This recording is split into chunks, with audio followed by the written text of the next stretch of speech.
Qabil Qədirov yazıb ki, mənim doğma Cimi kəndim, cığırında izin qalıb, gül çiçəyi dərib gəzdim, bulağında gözüm qalıb. Gözəllikdir bülbül səsi, heyran edir hər bir kəsi.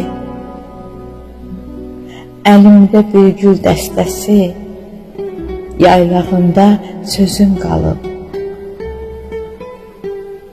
Qabil gəzib dağın daşın, duman alıb dağın daşın.